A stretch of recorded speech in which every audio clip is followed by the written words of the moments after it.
ఒకవేళ చిరంజీవి గారు విన్ అయినా అద్భుతమైన మెజారిటీస్తో విన్ అవ్వరు. నేరోలోనో ఎడ్జ్లోనో ఎక్కడికి వస్తారని చెప్పి ఓడిపోవాలని చేశారు. అది మీడియా వేసినటువంటి ప్రశ్నకు ఎందుకు మీరు పాలకొల్లు నుంచి పోటీ చేస్తున్నారు అని వేసినటువంటి ప్రశ్నకి చిరంజీవి గారు ఇచ్చిన సమాధానం, సురేఖ వాళ్ళ పుట్టిల్లుకి ఇదే కదా పాలకొల్లు, సురేఖ ఇక్కడి నుంచి పోటీ చేయమని అడిగింది, నేను పోటీ చేశాను అని అన్నారు. అంటే సురేఖ గారి పుట్టిల్లు కాబట్టి సురేఖ గారు నన్ను ఇక్కడి నుంచి పోటీ చేయమన్నారు, ఒకంత ఆయన సురేఖ గారు పక్కన ఉన్నారు కదా అని చెప్పాలని అనుకున్నారేమో, ఆ ధోరణిలో ఆయన చెప్పారు. నమస్తే, తెలుగు రాజ్యంకి స్వాగతం. నేను మీ సంధ్య. ఒక నటుడి జీవితంలో ఎత్తుపల్లాలు, విజయాలు, అపజయాలు, నిందలు, విమర్శలు ఇవన్నీ కామన్గానే ఉంటాయి. ఈ నేపథ్యంలో కొన్ని టైంలో వాళ్ళు ట్రాన్స్ఫర్మేషన్ చేసుకుంటున్న టైంలో తెలియకుండా కొన్ని పొరపాట్లు, అంటే నిజ జీవితంలో మనం ఇదా అని తెలుసుకునే ఒక పరిస్థితి ఇలాంటివి కూడా వస్తాయా అని అంటే మేబీ కొన్ని సందర్భాల్లో రావచ్చు. ఇదంతా ఎందుకు మాట్లాడుతున్నామంటే, చిరంజీవి గారు రాజకీయాల్లోకి రాకముందు ఆయన ఫ్యాన్ బేస్ ఏంటి, ఆయన చరిష్మా ఏంటి, ఆయన జనాల్లో ఆయన మీద ఉన్న అభిమానం ఏంటి అనేది మనందరికీ తెలిసిందే. అలాంటి వ్యక్తి రాజకీయాల్లోకి వచ్చాక ఎక్కడ నిలబడ్డా గెలుస్తారు అనేసి అనుకుంటారు. కానీ ఆయన ఒక చోట గెలిచి మరొక చోట ఓడిపోయారు.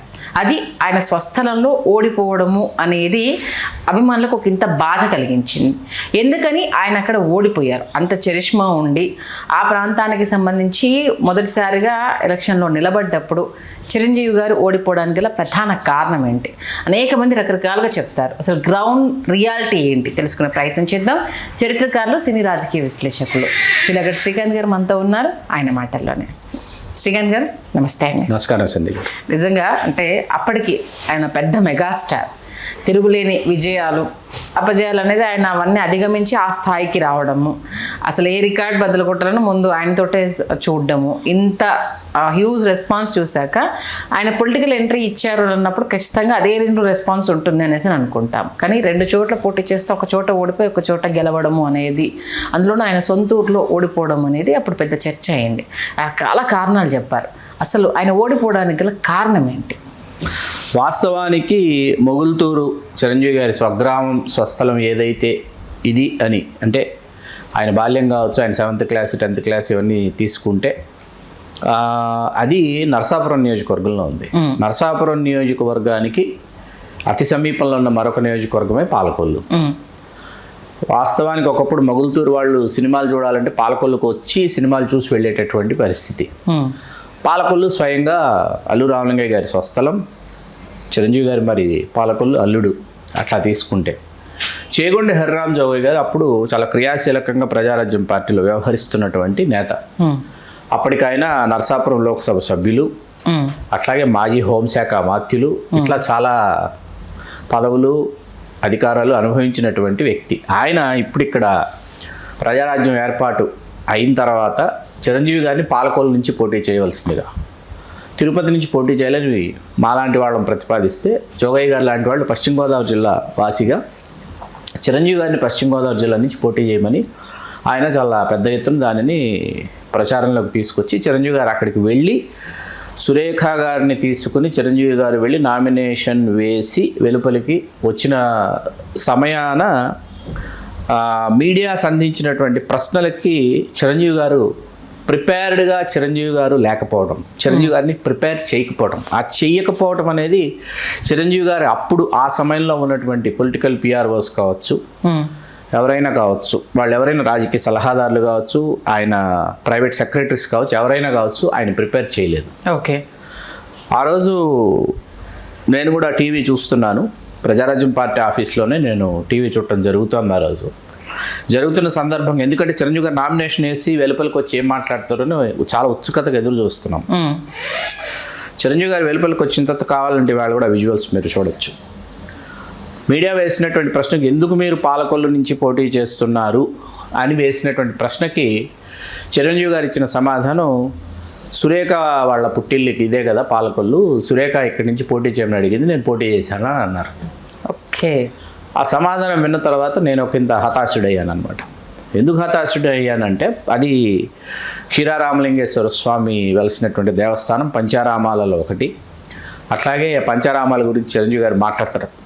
చిరంజీవి గారు ఆ ప్రాంతానికి చెందిన వ్యక్తి. దాని గురించి మాట్లాడతారని ఎదురు చూసాము. అట్లాగే రంగస్థలం మీద అల్లు రామలింగయ్య గారు మాత్రమే కాదు, పినిశెట్టి శ్రీరామమూర్తి గారు లాంటి వాళ్ళు, ఆ తర్వాత దాసనారాయణరావు గారు, చలం గారు. సరే, దాసనారాయణ గారికి చిరంజీవి గారికి అప్పుడు అస్సలు ఏమాత్రం సయోధ్య లేనటువంటి పరిస్థితి. దాసనారాయణ గారు చెప్పచ్చు, చెప్పకపోవచ్చు, అది వేరే విషయం. చలం గారు, అట్లా మన పబ్లిసిటీ ఈశ్వర్ గారు, చిరంజీవి గారు ఎన్నో సినిమాలకి అసలు పబ్లిసిటీ చేసినటువంటి పబ్లిసిటీ డిజైనర్ ఈశ్వర్ గారు, ఇట్లాంటి వాళ్ళు రేలంగి నరసింహారావు గారు, వీళ్ళందరూ వచ్చినటువంటి ప్రాంతం అది. మరీ ముఖ్యంగా స్వాతంత్ర సమర యోధులు చాలామంది, పోలిశెట్టి శేషావతారం లాంటి కమ్యూనిస్టు యోధులు, ఇట్లాంటి వాళ్ళు వచ్చినటువంటి ప్రాంతం. దాని గురించి మాట్లాడి ఉండవచ్చు. వాటి వేడి గురించి చిరంజీవి గారు ప్రస్తావించకుండా అక్కడ అంటే ఆయన ఏమనుకున్నారంటే, సురేఖ గారి పుట్టిల్లు కాబట్టి సురేఖ గారు నన్ను ఇక్కడి నుంచి పోటీ చేయమన్నారు, ఒకంత ఆయన సురేఖ గారు పక్కన ఉన్నారు కదా అని చెప్పాలని అనుకున్నారేమో. ఆ ధోరణిలో ఆయన చెప్పారు. దానిని వెంటనే మీడియాలో ఏంటంటే చిరంజీవి గారికి అవగాహన రాహిత్యం అని, చిరంజీవి గారు అసలు ఈ ప్రాంతం గురించి ఆయన ఏ విధమైన అధ్యయనం చేయలేదు, ఇట్లాంటి కథనాలు కాసేపు మధ్యాహ్నం వరకు వండి వార్చారు. సరే, మధ్యాహ్నానికి అది సమసిపోయింది అనుకోండి. వాస్తవానికి ఏంటంటే జోగయ్య గారు చేసింది ఆ రోజు, చిరంజీవి గారిని నామినేషన్ వేసి, చిరంజీవి గారిని నువ్వు అసలు తిరిగి మళ్ళీ పాలకులు రావాల్సిన పని లేదు, ప్రజలే నిన్ను గెలిపించేసుకుంటారని చెప్పి పంపించేశారు. ఓకే. చిరంజీవి గారు నామినేషన్ వేసి వచ్చేసారు. చిరంజీవి గారు తోడులోని డాక్టర్ వెంకటేశ్వరరావు గారు, ఆయన అక్కడ ప్రచారంలో, హీఈస్ ఫ్రమ్ సేమ్ ప్లేస్, కాజా గ్రామం అయింది అక్కడ పాలకొల్లు నియోజకవర్గం.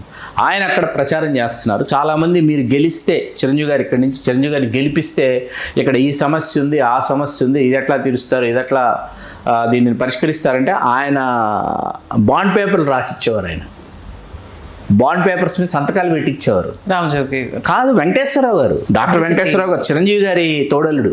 ఓకే. చిరంజీవి గారితో రౌడీ అల్లుడు, అన్నయ్య, ఈ సినిమాలన్నీ చక్రవర్తి సినిమాలు తీసిన నిర్మాత. ఆయన బాండ్ పేపర్ మీద సంతకాలు చేసి ఇచ్చేవారు. ఈ సమస్య మేము పరిష్కరిస్తామని ఆయన సంతకం పెట్టేవారు. చిరంజీవి గారిని గెలిపిస్తే ఈ సమస్యను మేము పరిష్కరిస్తాం అని చెప్పేసి. మీకు ఇక్కడ వెనకబడ్డారు అన్న విషయం అయితే అర్థమైందండి, రాజకీయ పరిశీలకులకు అర్థమైంది. పాలకొల్లులో ఎక్కడో ఎందుకో వెనకబడుతున్నామన్న విషయం అర్థమైన తర్వాత మీకు రామ్ చరణ్, అల్లు అర్జున్ కూడా ఇక్కడ ప్రచారానికి వచ్చారు. ఒకసారి వచ్చి పర్యటించి వెళ్ళటం జరిగింది. వాస్తవానికి చిరంజీవి గారు పాలకొల్లులోను తిరుపతిలోను 2 నియోజకవర్గాలలో ఓడిపోయే విధంగా డాక్టర్ వైఎస్ రాజశేఖర రెడ్డి గారు అన్ని సామధాన భేద దొండాపాయాలన్నీ ఆయన అమలుపరిచారు. 2 నియోజకవర్గాల్లో చిరంజీవి గారు ఓడిపోవాలని అయితే నిర్ణయం తీసేసుకున్నారు. ఫస్ట్ ఫేజ్ ఆఫ్ ఎలక్షన్ ఏదైతే ఉందో అది పాలకొల్లు. ఇక్కడ చాలా వ్యూహాత్మకంగా చిరంజీవి గారు ఇక్కడి నుంచి పోటీ చేస్తున్నారు. తర్వాత చిరంజీవి గారి మీద కాంగ్రెస్ పార్టీ అభ్యర్థిగా వైశ్య సామాజిక వర్గానికి చెందిన ఉషారాణి గారిని పోటీలోకి తీసుకొచ్చారు. పోటీలోకి తీసుకొచ్చిన తర్వాత డాక్టర్ బాబ్జీ గారు, ఆయన తెలుగుదేశం పార్టీ అభ్యర్థికి మరొక మారు సిట్టింగ్ ఎమ్మెల్యే, ఆయన పోటీ చేస్తున్నారు. అంత క్రితం ఎప్పుడో వెరీ బిగినింగ్ డేస్, మొదటి 2 ఎన్నికల్లో పాలకొల్లులో అద్దెపల్లి సత్యనారాయణమూర్తి గారిని వైశ్య సామాజిక వర్గం నుంచి ఆయన 2 పర్యాయాలు శాసనసభ్యుడిగా రాణించిన తర్వాత పోలిశెట్టి శేషావతారం గారు, వర్ధినేడి సత్యనారాయణ గారు, చేగుండి హరిరామజోగి గారు, అల్లు వెంకట సత్యనారాయణ గారు. అల్లు వెంకట సత్యనారాయణ గారు స్వయాన అల్లు అరవింద్ గారికి సోదరుని కుమారులు, సోదరుడు అవుతారు వరుసకు. ఆయన మన బాబాయ్ కుమారుడు, సోదరుడు, ఆయన వరుసకు సోదరుడు అవుతాడు అల్లు వెంకట. ఆయన 4 పర్యాయాలు ఎమ్మెల్యే. డాక్టర్ బాబ్జీ గారు, అంతే మొత్తం కాపు సామాజిక వర్గమే శాసనసభకు ప్రాతినిధ్యం వహించారు. ఇక్కడ 4 ప్రధానమైన సామాజిక వర్గాలు, కాపులు, కల్లుగీత కార్మికులు, వైశ్యులు, దళితులు చాలా పవర్ఫుల్ రోల్ ప్లే చేస్తారు. ఇక్కడ మీకు ఎప్పుడైతే వైశ్య సామాజిక వర్గానికి అవకాశం ఇచ్చారో, ఇచ్చేటప్పటికి కాంగ్రెస్కి సంప్రదాయంగా ఉన్నటువంటి దళిత ఓటర్లు, అట్లాగే వైశ్య సామాజిక వర్గం గంపగొత్తగా బంగారు ఉషారాణి గారి వైపు మొగ్గు చూపేటటువంటి ఒక పరిస్థితి. దీని వెనకాల చెప్పచ్చో చెప్పకూడదో, ఈవేళ మనం అనొచ్చు అనకూడదు తెలియదు, కానీ జిఎంఆర్ అధినేత గ్రంథి మల్లికార్జునరావు గారు కూడా బంగారు ఉషారాణి గారికి పూర్తి స్థాయిలో వైశ్య సామాజిక వర్గం ఆయన మద్దతు ఇచ్చి, వారి వ్యయం ఏదైతే ఉందో, ఎన్నికల వ్యయం ఏదైతే ఉందో ఆ వ్యయాన్నంతా భరించి వారు బంగారు కుంకుమ భరణల్ని ఇంటింటికి ప్రచారంలో పంపిణీ చేసి, బంగారు కుంకుమ భరణిలు తీసుకొచ్చి ఆడబిడ్డని నేను పోటీ చేస్తుంటే నన్ను గెలిపించరా అని చెప్పి ఆవిడ చేసినటువంటి ఒక ప్రచారం. దాంతో 5,000 ఓట్ల తేడాతో చిరంజీవి గారు ఓడిపోయారు. చిరంజీవి గారి పాలకుల్లో ఓడిపోవడానికి రాజశేఖర రెడ్డి గారు ఆయన ఏంటంటే అసలు రాజకీయాలు అంటే ఎలా ఉంటాయి వీళ్ళకి నేను తెలియజెప్పాలి అనేటటువంటి ధోరణిలోనే భాగంగానే పాలకుల ఎన్నిక జరిగింది. పాలకుల ఎన్నిక పూర్తయిన తర్వాత సెకండ్ ఫేజ్లోకి తిరుపతి వస్తుంది. పాలకొల్లులో చిరంజీవి గారు ఓడిపోయారు అన్న విషయం ఇంటెలిజెన్స్ ద్వారా తెలిసింది. ఓడిపోయినట్టే, కాంగ్రెస్ అభ్యర్థి విజయం సాధించారన్న విషయం ఇంటెలిజెన్స్ ద్వారా వాళ్ళకి అర్థమైంది. అర్థమైన తర్వాత కొంతమంది మేధావులు ఇది సరే మీరు అధికారంలో ఉన్నారు కాబట్టి చిరంజీవి గారు ఓడిపోయే విధంగా మీరు రాజకీయాలాగా చేశారు. సరే మరి తిరుపతిలో కూడా మీరు ఈ విధంగానే నిర్ణయం తీసుకుని ఉంటారని మాకు అర్థమైంది. కానీ చిరంజీవి గారు హౌస్లోకి వస్తే బాగుంటుందని కొంతమంది మేధావులు రాజశేఖర రెడ్డి గారు తెలియజేశారు. వాళ్ళు వేళకి జీవించే ఉన్నారు. ఐఏఎస్ రిటైర్డ్లు వగైరా ఐపీఎస్ రిటైర్డ్లు చాలామంది, వాళ్ళందరి పేర్లు చెప్పడం భావ్యం కాదు కాబట్టి నేను ఇక్కడ రివీల్ చేయదలుచుకోలేదు. అప్పుడు తిరుపతిలో చిరంజీవి గారు గెలిచే విధంగా ఏం చేయాలి, ఇది కూడా ఒక రాజకీయం. ఓకే, తిరుపతిలో కూడా ఓడిపోయే విధంగా నిర్ణయం తీసేసుకున్నారు. రెండు చోట్ల ఓడించాలని అనుకున్నారు.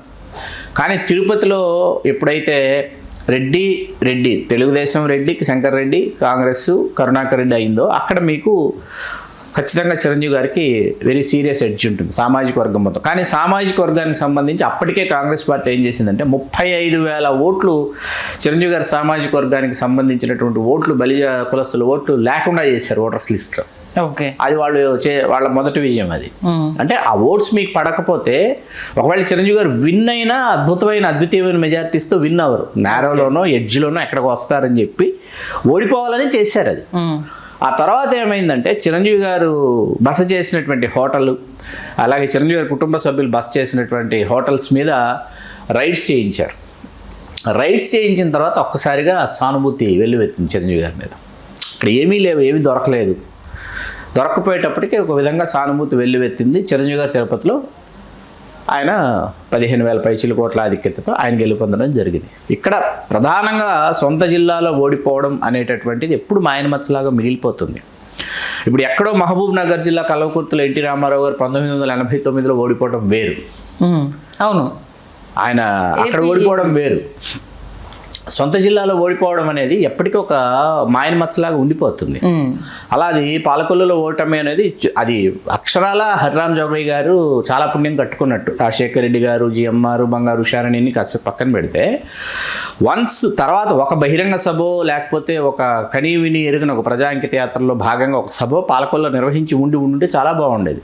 అది జరిగి ఉంటే ఖచ్చితంగా ఇంకొకలాగా ఉండేది ఫలితం. అలా జోగయ్య గారు చాలా అద్భుతాలు చేశారు. ఇప్పుడు ఎన్ని అద్భుతాలు చేశారంటే భీమవరం నియోజకవర్గాన్ని, అది ఒక సంప్రదాయంగా భీమవరం 2004లో కాపులు దక్కించుకున్నది. 2009 వచ్చేటప్పటికి క్షత్రియులకి ఇద్దాం ఇక్కడ అవకాశం, ముండిలో కాపులకి ఇద్దాం, అన్ని విచిత్రమైనటువంటి ప్రయోగాలన్నీ జోగయ్య గారు చేయటం మొదలుపెట్టారు పశ్చిమ గోదావరి జిల్లా మీద. అవన్నీ కూడా సత్ఫలితాలు ఇవ్వాల.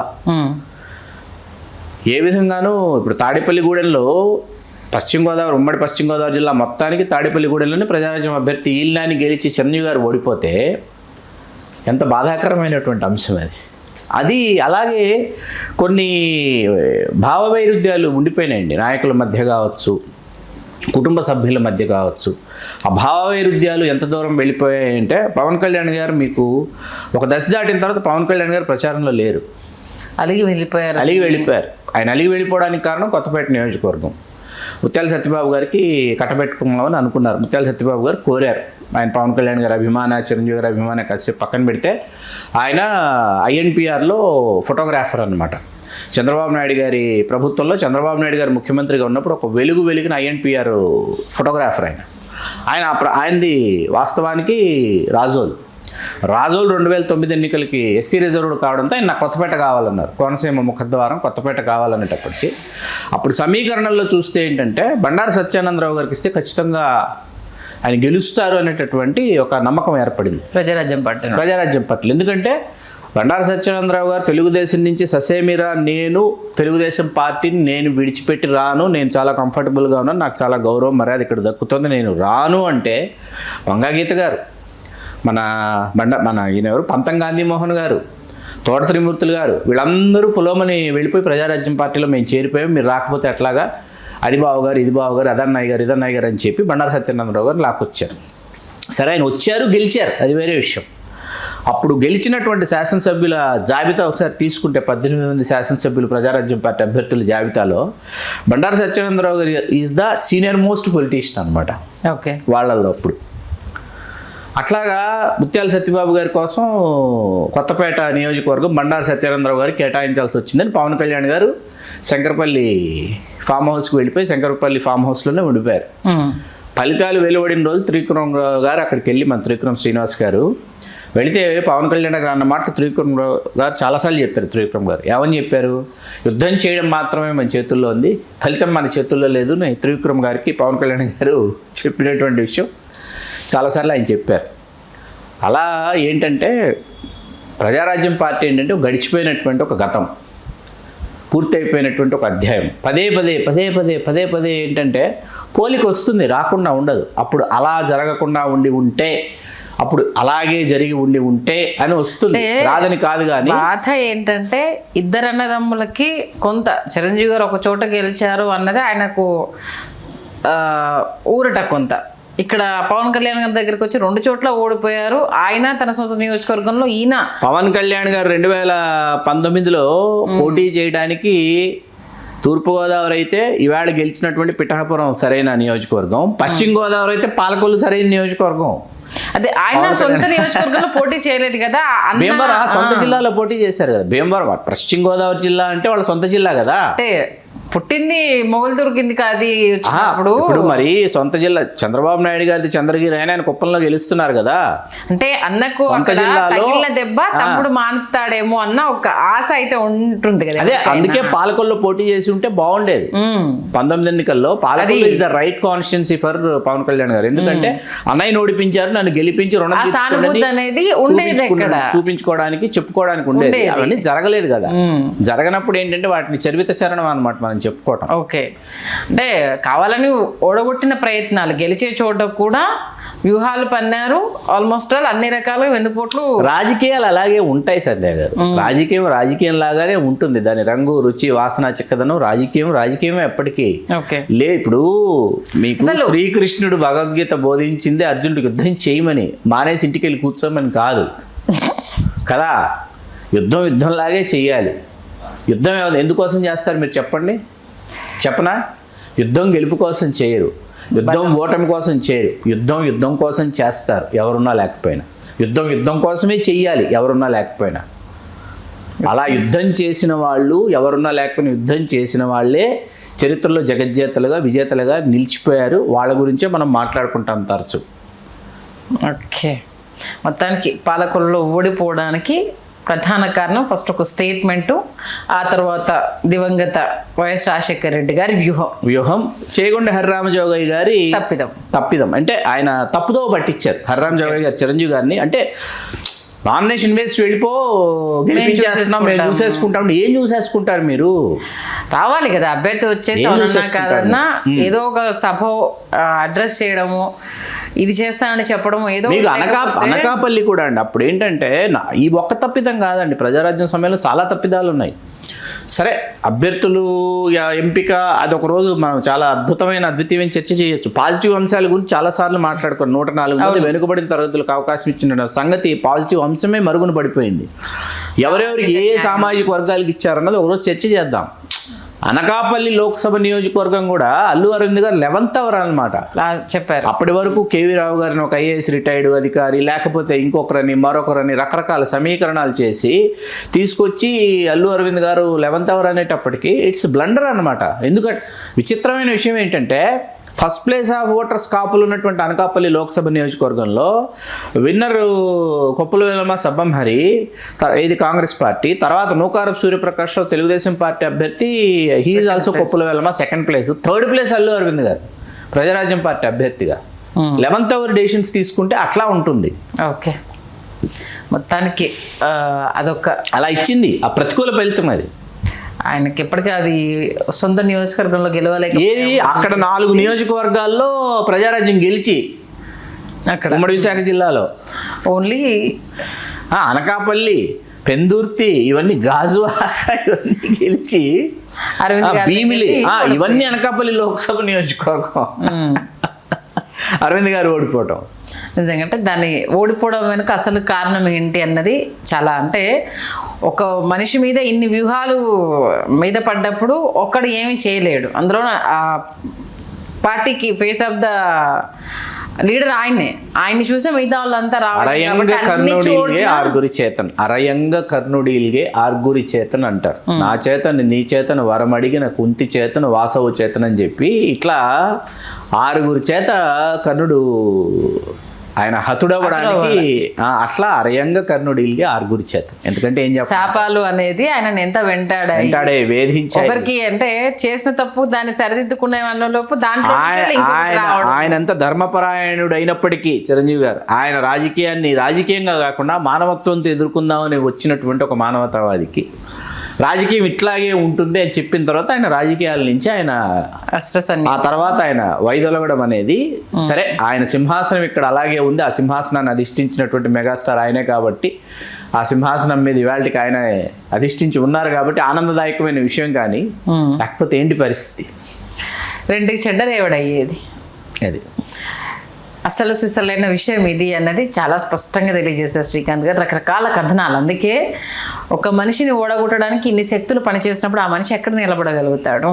అందులోనూ అన్ని నియోజకవర్గాలకు ఆయనే వెళ్ళాలి చూడాలి అన్నప్పుడు తన సొంత ప్రజా అంకిత యాత్ర అయిపోయిందండి. ప్రజా అంకిత యాత్ర ఇస్ ఓవర్. అప్పటికి ప్రజా అంకిత యాత్ర అయిపోయింది. ప్రజా అంకిత యాత్ర మొత్తం రాష్ట్ర వ్యాప్తంగా పర్యటించేసారు.